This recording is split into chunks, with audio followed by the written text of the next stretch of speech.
വേടന്റെ നിലപാടുകൾ, വേടന്റെ രാഷ്ട്രീയം, വേടന്റെ പാട്ടിനോട് എനിക്കിഷ്ടമാണ്. വേടന്റെ പാട്ടുകൾ ഭയങ്കര താല്പര്യമുള്ള ആളാണ് ഞാൻ. പക്ഷെ വേടന്റെ രാഷ്ട്രീയം, അതിൽ അദ്ദേഹം പറയുന്ന ചില കാര്യങ്ങളുണ്ട്. കുത്തുന്നത്, സമൂഹത്തെ കുത്തുന്ന ഒരു ജാതീയത അദ്ദേഹം പ്രചരിപ്പിക്കും, ഒരു വൃത്തികെട്ട ജാതീയത. അതായത് തന്റെ ജാതിയെ സ്വയം എന്താ പറയാ, സ്വന്തം പല്ലട കുത്തി മണപ്പിക്കുക എന്നൊരു സ്വഭാവം കാണിക്കുന്ന പോലെ, സ്വന്തം ജാതി മോശമാണ്, അവർക്ക് ഒത്തൊരുമയില്ല എന്നൊക്കെ പറഞ്ഞു നടക്കുന്ന വേടനാണ്.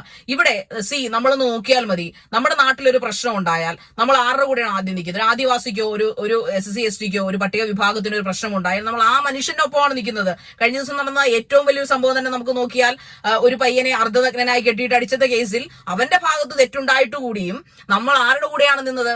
ആ പയ്യന്റെ കൂടെയാണ് നിന്നത്, ബിക്കോസ് ഓഫ് അവന്റെ ജാതി. അപ്പൊ ആ ജാതിയെ എല്ലായ്പ്പോഴും കൂടെ ചേർത്ത് പിടിക്കാനും അതോടൊപ്പം ആ ജാതികളെ ഉന്നമനിക്കാനുമാണ് നമ്മൾ എല്ലാ കാലവും മലയാളി സമൂഹവും സർക്കാരുകളും വന്ന് മാറി മാറി വന്ന് ഏത് സർക്കാരുമായിട്ട് ശ്രമിച്ചിട്ടുള്ളത്. പക്ഷേ ഇതെല്ലാം മറന്നുകൊണ്ടാണ് വേടൻ ഇവിടെ പ്രകടനം നടത്തുന്നത്. സോ വേട, പ്ലീസ് സ്റ്റോപ്പ് ദിസ്. മാർക്കറ്റ് ചെയ്യാതിരിക്കൂ. താങ്കളുടെ നല്ല പാട്ടുകൾ സമൂഹത്തിന് നന്മയ്ക്കായിട്ട് ഉപയോഗിക്കൂ, അല്ലാതെ കപട നവോത്ഥാനം നിർത്തുക. വേടന്റെ പാട്ടുകൾ വളരെ നല്ലതാണ്, അതിമനോഹരമാണ്. നമ്മളുടെ മലയാളികളുടെ ആ ഒരു രക്തത്തെ ചൂട് പിടിപ്പിക്കുന്ന മലയാളികൾ ഞാൻ എടുത്തു പറയും. കാരണം വേടന്റെ പാട്ട് കേട്ട് മറ്റ് ഭാഷക്കാര് തുള്ളുന്നുള്ളത് എനിക്കറിയില്ല. എനിവേ, മലയാളം സംഗീതത്തിൽ ഒരു റാപ്പ് ഒരു സ്റ്റൈൽ കൊണ്ടുവന്ന അതിനെ ഈ പറയുന്ന ആൾക്കാർ അദ്ദേഹത്തിന്റെ ആ പാട്ടുകൾ കേൾക്കാനും അതിന്റെ ആ ഒരു ആവേശം, അതായത് എന്താണ്, ഞാൻ നരിയല്ല, പുലയനല്ല, പാണനല്ല, മറ്റ് പലതുമാണ്, മനിതനല്ലോ എന്ന് പറയുന്ന രീതിയിലുള്ള അദ്ദേഹത്തിന്റെ ആ ഒരു വരികളൊക്കെ ആ ഒരു സ്ട്രെസ് ചെയ്ത് പാടുമ്പോൾ അത് കിട്ടുമ്പോൾ ഉണ്ടാകുന്ന ഒരു എനർജി, ആ ഒരു എനർജിക്ക് വേണ്ടിയിട്ടാണ് മലയാളികളായിട്ടുള്ള മ്യൂസിക് ലവേഴ്സ് അവിടെ തടിച്ചുകൂടിയിരിക്കുന്നത്. അതില് അദ്ദേഹത്തിന്റെ രാഷ്ട്രീയം കൂടെ അദ്ദേഹം കലർത്തിയപ്പോഴാണ് അത് വിവാദമായി മാറിയത്. ഞാൻ ചോദിക്കട്ടെ സുഹൃത്തുക്കളെ, നമ്മുടെ നാട്ടില് ഈ പറയുന്ന പോലെ ഡബ്സിയും ഹനുമാൻ കൈൻഡും ഒക്കെ പോലുള്ള റാപ്പേഴ്സ്, അങ്ങനെയുള്ള അടിപൊളി പോപ്പ് മ്യൂസിക് മിക്സ് ചെയ്ത് പാടുന്ന ഒരുപാട് സിംഗേഴ്സ് വന്നിട്ടുണ്ട്. അടിപൊളി പാട്ടുകൾ പാടുന്ന ഒരുപാട് നവാഗത ഗായകന്മാര് ഓരോ മിനിറ്റിലും പിറന്നുകൊണ്ടിരിക്കുന്ന ഒരു നാടാണ്. നമുക്ക് ഹരിചരണിനെയും എന്താ പറയുന്നത്, നമുക്ക് ഇഷ്ടമുള്ള AR റഹ്മാന്, KS ചിത്ര, പഴയ ഗായകരും പുതിയ ഗായകരും, അങ്ങനെ ലോഫി മ്യൂസിക്കും ഒക്കെ, ഏത് മ്യൂസിക്കിന്റെ ഏത് വേർഷൻ വന്നാലും രണ്ട് കൈയും നീട്ടി സ്വീകരിക്കുന്ന, അതിൽ പ്രത്യേകിച്ചും ഒരു നല്ലൊരു ഒരു ലിറിക്സ് കൂടെ ഉണ്ടെങ്കിൽ രണ്ട് കൈയും നീട്ടി സ്വീകരിക്കുന്ന നാടാണ് നമ്മുടേത്. അതിന് ഏറ്റവും നാടിനെ എനിക്ക് അറിഞ്ഞോളൂ, നമ്മുടെ വികാരം തന്നെ, ഒരു സംശയമില്ല. ഏത് മുരടനും കുറച്ചു നേരത്തേക്ക് ഒരു പാട്ട് കേട്ടുമ്പോൾ ഒന്ന് തണുക്കും. അപ്പോ മലയാളത്തിക്ക് ബേസിക്കലി എനിക്ക് തോന്നുന്നു ഒരു 50-55-60% ആൾക്കാർ മെലഡി ഇഷ്ടപ്പെടുന്ന ആൾക്കാരാണ്.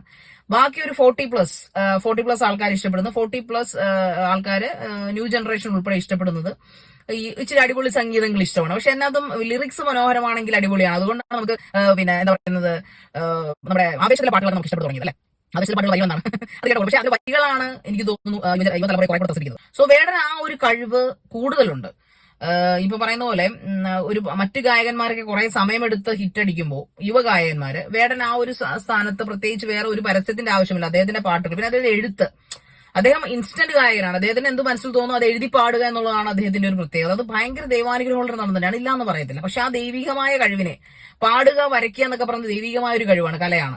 അത് നമുക്ക് ഉണ്ടാക്കിയെടുക്കാൻ പറ്റില്ല, അത് നമുക്ക് മിനുക്കിയെടുക്കാനേ പറ്റുള്ളൂ. അപ്പൊ അങ്ങനെ എന്ന് പറയുന്നത് നേരിട്ട് ദൈവാനുഗ്രഹം കിട്ടിയ ഒരു മനുഷ്യൻ തന്നെയാണ് വേടൻ. പക്ഷെ അദ്ദേഹം അതിനകത്ത് മാർക്കറ്റിങ്ങും അതോടൊപ്പം തന്നെ ബിസിനസ്സും അതോടൊപ്പം രാഷ്ട്രീയവും കലർത്തുമ്പോൾ അതൊരു വൾഗറായി മാറും. അതുകൊണ്ട് തന്നെ അദ്ദേഹത്തിന്റെ കൈയടികൾ അധികം നാളെ നിൽക്കില്ല എന്നാണ് തോന്നുന്നത്. വേറൊന്നുമല്ല, അദ്ദേഹം പറയുന്ന രാഷ്ട്രീയത്തില് അദ്ദേഹം സ്വജാതിയെ, ഞാനൊന്ന് പറയട്ടെ, നമ്മുടെ നാട്ടിൽ ആദിവാസികളെ ഭക്ഷണം എടുത്തതിന്റെ പേരിൽ മധുവിനെ തല്ലിക്കൊന്ന വൃത്തികെട്ടവന്മാരുടെ നാടാണ് നമ്മുടേത്. അതിനെപ്പറ്റി ഈ പറയപ്പെടുന്ന പോലെ അങ്ങനെ സംഭവങ്ങൾ ഉണ്ടാകുമ്പോൾ നമ്മൾ അവരുടെ കൂടെയാണ് നിന്നിരുന്നത്. അത് മലയാളികൾ ഒന്നടങ്കം ഒരു ബെഞ്ച് ഓഫ്, അല്ലെങ്കിൽ ഒരു 1, 2 അല്ലെങ്കിൽ 5, 10 ആൾക്കാർ അത് ചെയ്യുന്നതിന്റെ പേരിൽ ബാക്കിയുള്ള 2.5 കോടി അല്ലെങ്കിൽ 2.25 കോടി ജനങ്ങളും മധുവിന്റെ ഒപ്പമാണ് നിന്നത്. അദ്ദേഹത്തിന് വേണ്ടിയാണ് സംസാരിച്ചത്. ഇപ്പൊ കഴിഞ്ഞ ദിവസം അർദ്ധനഗ്നനായി കിട്ടിയിട്ട് അടിച്ചു, അവന്റെ ഭാഗത്തും തെറ്റുണ്ട്. അവൻ മദ്യപിച്ചിരുന്നു, അവൻ ഈ പറയപ്പെടുന്ന പോലെ മോശം സംസാരിച്ചു. ആ ഡ്രൈവർമാർ രണ്ടുപേരും റിമാൻഡിലാണ്. ആലപ്പുഴക്കാരനാണ് എന്റെ ഓർമ്മ. ബട്ട് ആ കുട്ടിയുടെ ഭാഗത്തും, അതായത് ഈ മദ്യപിച്ചു വന്ന ആ പയ്യന്റെ ഭാഗത്തും തെറ്റുണ്ട്. ആ ക്യാമറകൾ അല്ലെങ്കിൽ അതിനകത്ത് എടുത്ത ആ സംഭവം റെക്കോർഡിക്കലാണത്. എന്നിട്ടും ശിക്ഷ കൂടുതൽ കിട്ടിയത് അവനെ അടിച്ചവനാണ്, അല്ലെങ്കിൽ അവനെ അങ്ങനെ കെട്ടിയിട്ടവനാണ്. തീർച്ചയായിട്ടും ശിക്ഷ അർഹിക്കുന്നു, അതൊരു മനുഷ്യനാണ്. പക്ഷെ എന്നിട്ട് നമ്മൾ എന്തുകൊണ്ടാണ് അത് കൂടുതൽ അതിനെ പ്രയോറിറ്റി കൊടുക്കുകയും റിയാക്ട് ചെയ്യുകയും ചെയ്തത്? എന്തുകൊണ്ടാണ്? അവന്റെ ജാതി കൊണ്ട് അവന്റെ ജാതി അതായത് കൊണ്ടാണ് അവന്മാരിങ്ങനെ കാണിച്ചത് നമ്മൾ ചിന്തിച്ചു, അല്ലെ? അങ്ങനെ കാണിക്കാൻ പാടില്ല എന്നാണ് ബഹുഭൂരിപക്ഷം മലയാളികളും പ്രതികരിക്കുന്നത്. ഇതിനു മുമ്പ് നമുക്കറിയാം ഈ പിന്നെ ഡൽഹി യൂണിവേഴ്സിറ്റി DNUലൊക്കെ ജാതിയുടെ പ്രശ്നങ്ങൾ ഉണ്ടാകുമ്പോൾ നമ്മള് അവരുടെ കൂടെ, അതായത് ആരെ ജാതിക്കാരെയാണോ ചവിട്ടുന്നത് അവരുടെ കൂടെ നിൽക്കുന്നവരാണ് മലയാളം. പിന്നെ നമ്മുടെ ഈ സമൂഹത്തിൽ വന്നു കിടന്ന് അങ്ങനെ അത്രയും സപ്പോർട്ടീവായി നിൽക്കുന്ന ഈ സമൂഹത്തിൽ വന്നു കിടന്നെന്ന് ഞാൻ പറയാനല്ല, പുനയനല്ല, എന്റെ ജാതിക്കാർക്ക് ഒത്തൊരുമയില്ല, എന്റെ ജാതിയുടെ DNA ശരിയല്ല, എനിക്ക് രാമനെ അറിയില്ല എന്നൊക്കെ വേണം പറയുമ്പോൾ അതെന്തൊരു അബ്സോർഡിറ്റിയാണ്, അതെന്തൊരു സ്റ്റുപ്പിഡിറ്റിയാണ് അയാൾ പറയുന്നത്. അയാൾക്ക് താൻ എന്തും അറിയാം, എന്തും പറയാം എന്നൊരു ഫ്രീഡം ഈ നാട്ടിലുള്ളത് കൊണ്ടല്ലേ അയാൾ ഇതൊക്കെ വിളിച്ചു പോകുന്നത്. അത് മാത്രമാണ് എനിക്ക് വേടനോടുള്ള ദേഷ്യം. ഇപ്പൊ പറഞ്ഞ സുരേഷ് ഗോപി എന്ന് പറയുന്ന നമ്മുടെ മന്ത്രിയെ, അല്ലെങ്കിൽ തൃശ്ശൂർക്കാർ അദ്ദേഹത്തെ ജയിപ്പിച്ചത് അബദ്ധമായി എന്ന് അദ്ദേഹം പറയുന്നു. അത് കഴിഞ്ഞ ദിവസം അദ്ദേഹം തന്നെ തെളിയിച്ചു അല്ലെ, അബദ്ധമായോ ഇല്ലയോ എന്നുള്ളത് അദ്ദേഹത്തിന്റെ പ്രവൃത്തി കൊണ്ട് തെളിയിക്കുന്നു. വേടൻ എന്ത് പ്രവൃത്തിയാണ് ചെയ്യുന്നത്? സുരേഷ് ഗോപി സഹായം ചെയ്യുന്നത് അതായത് മറ്റേ നമ്മുടെ യേശുക്രിസ്തു പറയുന്ന പോലെ നിന്റെ വലതുകരം കൊണ്ട് നീ ചെയ്യുന്ന ദാനം നിന്റെ ഇടതുകരം അറിയാൻ പാടില്ല. അതാണ് അദ്ദേഹം ചെയ്യുന്നത്. അതാണ് യഥാർത്ഥ ദാനം എന്ന് പറയുന്നത്. അതാണ് ബുദ്ധനും ഈ പറയപ്പെടുന്ന നമ്മുടെ നവോത്ഥാന നായകന്മാരും ശ്രീനാരായണ ഗുരു ഒക്കെ ചെയ്തുകൊണ്ടിരുന്ന അതൊക്കെ തന്നെയാണ്. അവര് ചെയ്യുന്ന കാര്യങ്ങൾ രഹസ്യമായിട്ടാണ് വെച്ചത്, ദാനവും മറ്റു കാര്യങ്ങളും. പക്ഷേ വേടൻ അങ്ങനെയല്ല. വേടൻ എന്ത് ദാനമാണ് ചെയ്യുന്നത്? വേടൻ എന്താണ് പറഞ്ഞു കൊടുക്കുന്നത് വരും തലമുറയ്ക്ക്? അദ്ദേഹത്തെ കഞ്ചാവിൽ നിന്ന്, ശ്രീനാരായണ ഗുരുവിനെയും അയ്യങ്കാളിൽ നിന്ന് കഞ്ചാവ് ഉപയോഗിച്ചിട്ട് പിടിച്ചിട്ടില്ല. അവരെ മറ്റേ വൃത്തികെട്ട സാധനങ്ങൾ ഉപയോഗിച്ചിട്ട് പിടിച്ചിട്ടില്ല. നമ്മുടെ ഈ പറയപ്പെടുന്ന EMS നമ്പൂതിരിപ്പാട് അടിയാന്മാരെന്നാണ് അറിയപ്പെടുന്ന സമൂഹത്തിന്റെ കൂടെ ഇറങ്ങിച്ചെന്ന് വർക്ക് ചെയ്തതാണ് അല്ലെ. നമ്മുടെ ആദ്യത്തെ കമ്മ്യൂണിസ്റ്റ് മന്ത്രിസഭ ആരുടെ നേതൃത്വത്തിലാണ്? അദ്ദേഹം ജന്മൻ കൊണ്ട് നമ്പൂതിരിയാണ്. പക്ഷെ അദ്ദേഹം കർമ്മം കൊണ്ട് അദ്ദേഹം അടിയാനായിട്ടാണ് ജീവിച്ചത്, അല്ലെങ്കിൽ അടിയാനെ പോലെയാണ്, അവരുടെ കൂട്ടത്തിലാണ് നിൽക്കുന്നത്. അങ്ങനെ സപ്പോർട്ട് ചെയ്യുന്ന ഒരു നാട്ടിൽ വന്നു കിടന്നിട്ട് അത് മറക്കാൻ ശ്രമിച്ചിരുന്ന വിപ്ലവ വീര്യങ്ങൾ, അതിനുവേണ്ടിയാണ് നമ്മൾ വിപ്ലവങ്ങൾ ഉണ്ടാക്കിയത്. ആ നാട്ടിൽ വന്നു കിടന്ന് റാപ്പർ സംഗീതത്തിന്റെ പേരിൽ ജാതീയതയെ കുത്തിപ്പൊക്കുകയും എന്റെ ജാതി അദ്ദേഹം അനുഭവിച്ചിട്ടുണ്ട്. അദ്ദേഹം അനുഭവിച്ചില്ല എന്നൊന്നും പറയത്തില്ല. അദ്ദേഹത്തിന്റെ ജാതി ആയതുകൊണ്ട് മാത്രമല്ല ഈ നമ്പൂതിരിയും നായന്മാരും ഒക്കെ പട്ടിണിയും ദാരിദ്ര്യവും കിടന്ന് വളർന്നു വന്നിട്ടുണ്ട്. പഴയ കാലത്താണ് അവര് ആഠ്യന്മാരായിരുന്നത്. ഇന്ന് ആഠ്യന്മാരില്ല. ഇന്ന് ക്ഷയിച്ച ഇല്ലങ്ങളാണ് കൂടുതൽ. ഞാൻ നമ്പൂതിരിയല്ല, ഞാൻ OBC ആണ്, ഞാൻ ഈഴവ സ്ത്രീയാണ്. പക്ഷെ എന്നിട്ടും ഞാൻ അവർക്ക് വേണ്ടി സംസാരിക്കുമല്ല. നമുക്ക് പലർക്കും പേഴ്സണലി എനിക്കറിയാം. എന്റെയൊക്കെ സ്കൂളിൽ പഠിച്ചിട്ടുണ്ട് അങ്ങനെയുള്ള ആൾക്കാര്. അതായത് അമ്പലത്തിൽ നിന്ന് അഷ്ടി കിട്ടുന്ന പിന്നെ അന്നദാനം അല്ലെങ്കിൽ നേദ്യം കൊണ്ട് ജീവിച്ച പല നമ്പൂതിരി കുടുംബങ്ങളെ എനിക്കറിയാം. സോ അതുകൊണ്ട് നമ്മൾ അങ്ങനെ അടച്ചാക്ഷേപിക്കാം. അവര് അടിയാന്മാരെക്കാളും കഷ്ടമായിട്ട് കഴിയുന്ന കാലഘട്ടത്തിലൂടെയാണ് നമ്മൾ ഇന്ന് കടന്നു പോകുന്നത്.